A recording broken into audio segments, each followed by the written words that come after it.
What's up, everybody? Welcome back to my channel. It's Millennial Trades. I want to do a little bit of a personal video.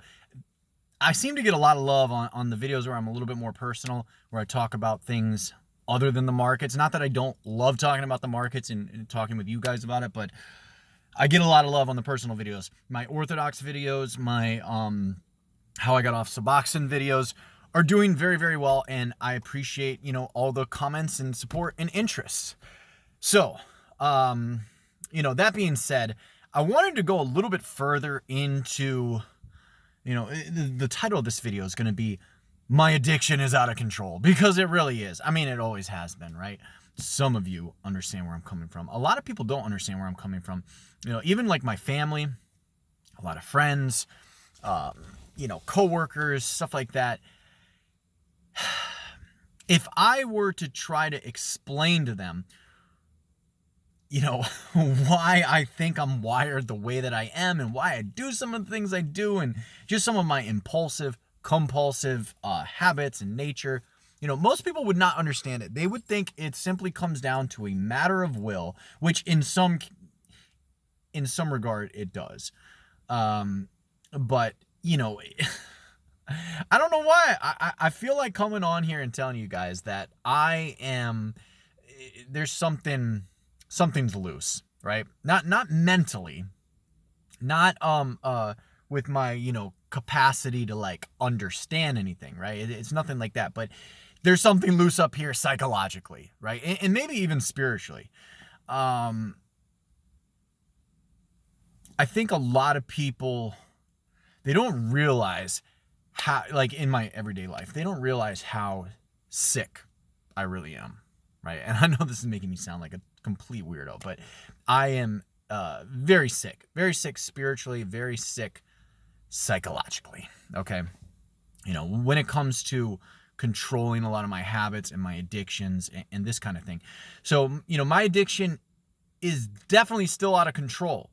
Not in the way of like using opiates necessarily, not even really, in the way of like using drugs or alcohol or anything like that.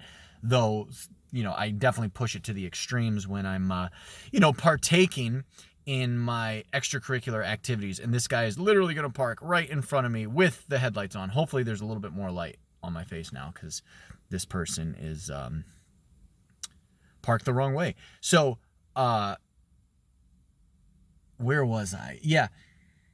The spiritual sickness, the psychological sickness, it is a very, very, real phenomenon that I am dealing with. And I'm trying to straighten up. But what I want to get into in this video, I want to go in a little bit more detail about the Suboxone withdrawals, how long I was on it, why I was on it, why I felt like I needed to be on it, how I like sort of came to a moment where I was able to stop. I want to talk about all that, but I also want to talk about,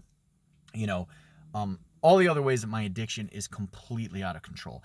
So I have made progress, but at the same time, it's like it's a never-ending process. It's a never-ending thing. Always trying to get better. Always trying to be better.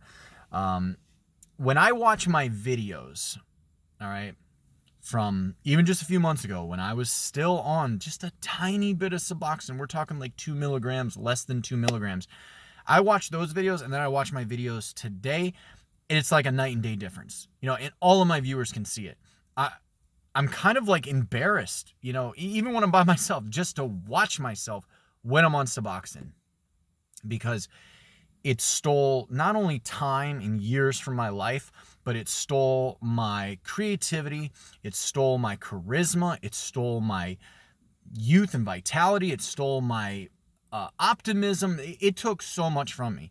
Even though it may have saved me medically in some ways, it took a lot from me, right? I kind of feel like my experience on Suboxone is kind of like how I envision like a terminally ill lung cancer patient, and maybe they're on like a breathing machine or something, and maybe they're completely unconscious, right? I've seen my relatives in this kind of state, not from lung cancer, but in this kind of state where they're completely unconscious and they're on feeding tubes and breathing machines. Obviously that's no quality of life, and if you're at that point, a lot of people choose just to be like, no, I don't want to do all that. That's kind of how I feel like if you were to compare the Suboxone treatment is sort of like you're terminally ill, and the Suboxone, I guess, is keeping you alive, keeping you stable, whatever they try to say, and all the ways the medical industry convinces you that you have to be on this stuff long term or you're gonna fail. And who knows, maybe I will fail, but I hope I don't fail. That's the only thing I could compare it to. It's kind of like, I mean, it's my choice, right? I decided to pursue Suboxone clinics when I was in LA, and, this shit carried over for months, for like over a year, over several years, right? I was on Suboxone for like 4 years, and I guess just year after year, you realize I really should get off this stuff. If I could just get a month away from this stuff, I know I could get it together, or at least, that's what we tell ourselves. And it just built up. So this year, I think it was in January, I made it a goal to start reducing my milligrams. And that's exactly what I did. Now, I did slip up.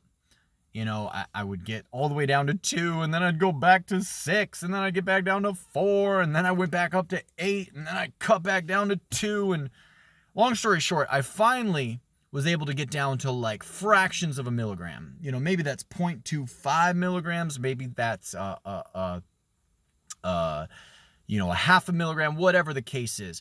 But I was able to do that, and it took a lot of prayer, relying on God specifically, because I think that needs to be talked about more, is how much, we have to rely on God. Because without God, really, nothing is possible.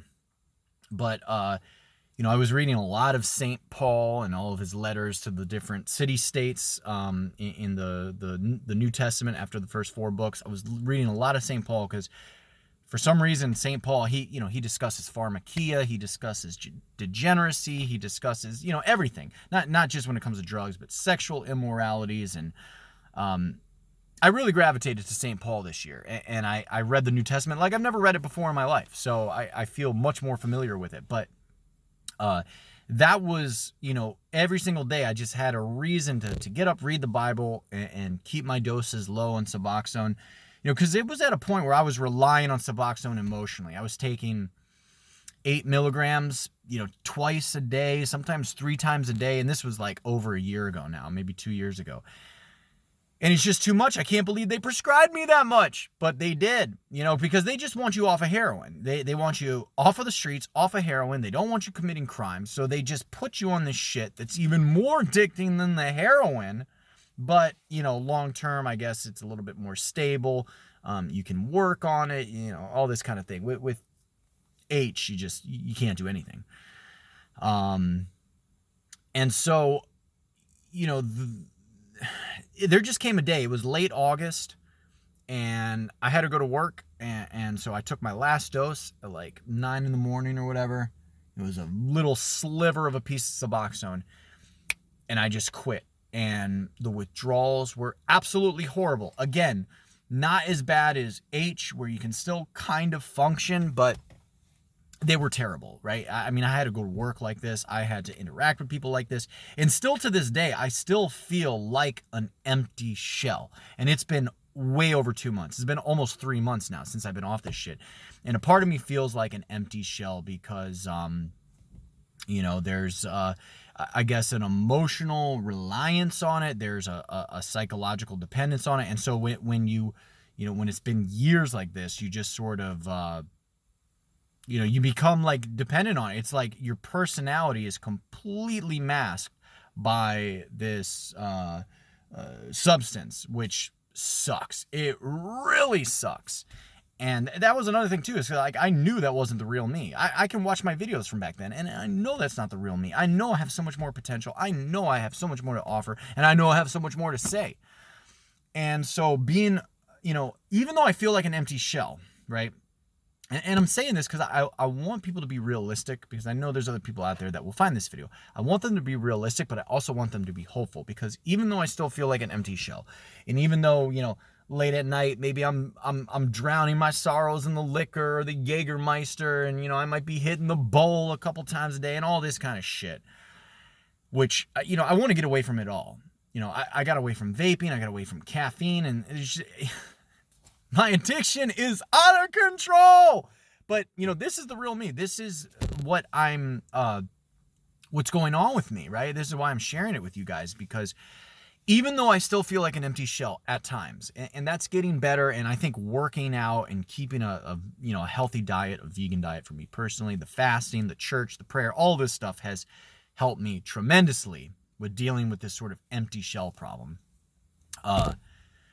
Because like the first 2 weeks, I literally felt like a shell that a hermit crab would crawl into, but just the fucking shell and no hermit crab. I mean, that's the only way I can explain it to you guys. And it seems simplified, it seems childish, but it's an image that really resonates with me as to how I'm feeling emotionally. But not only that, right? Glory be to God, by the way. Not only that, okay? I don't salute God enough. I should do it more. Comment down below if you agree. But not only that,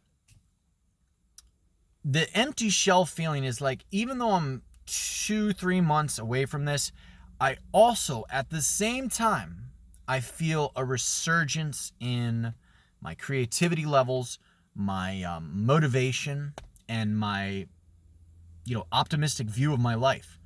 As late in the game as I am, I've never, in some ways, I've never felt better. I've never felt more confident.